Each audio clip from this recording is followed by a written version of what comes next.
এই সপ্তাহটা খুবই একটা ইম্পর্টেন্ট উইক আমাদের গিয়েছে। এই মাইক্রো সাইকেলটা মূলত যাচ্ছে এবং এটাতে আমরা এই আজকের যেটাতে ফোকাস করেছিলাম যে আপনার কিভাবে আমরা ডিফেন্ডিং ব্লকগুলো করব এবং কে প্রেসিংয়ে যাবে, কে তাকে ব্যালেন্স করবে, মূলত এই টেকনিক্যাল কিছু ইনফরমেশন। পাশাপাশি ইন্ডিয়া কিভাবে তাদের অ্যাটাকিং স্ট্রাকচারে যায় এবং আমরা কীভাবে ব্লকগুলো তৈরি করব, এই নিয়ে আমাদের ক্লাস হয়েছে। সো ওভারঅল আজকের সেশনটা খুব এনজয়েবল ছিল এবং ছেলেরা খুব হার্ড ওয়ার্ক, মূলত প্রচণ্ড এফোর্ট দিতে হয়েছে, এনার্জির ব্যাপার ছিল এবং প্রত্যেককে দেখা গেছে যে তাদের সর্বোচ্চটা দিয়ে কাজ করেছে আজকে। অবশ্যই আমরা আলহামদুলিল্লাহ যে আমরা ইয়াতে আসছি, সৌদি আরবে আসছি, সবাই সুস্থ আছি।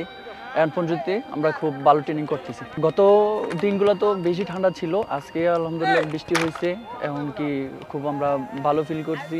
দেন আমরা শিলংয়ে যাই আমরা খুব মানে নিতে পারবো তাড়াতাড়ি। ইন্ডিয়ান ম্যাচ নিয়ে তো আমরা কোচিং স্টাফ ভাবতেছে, এমনকি প্ল্যানগুলো যেগুলো দিচ্ছে এগুলো আমরা করতেছি মাঠের ভিতরে। যদি আমরা ইনশাল্লাহ করতে পারি মাঠের ভিতরে, ইনশাল্লাহ আমরা জিতবো। যে আলহামদুলিল্লাহ ফার্স্ট ন্যাশনাল টিমটা পেয়েছি, আলহামদুলিল্লাহ সব মিলে আলহামদুলিল্লাহ সবার সাথে এনজয় করতেছি। সবাই যেভাবে এনজয় করতেছে আমি সেভাবে এনজয় করতেছি। না, ন্যাশনাল টিমের তো আলাদা, ন্যাশনাল টিম মানে প্র্যাকটিস একটু হার্ড হবে, এটাই স্বাভাবিক।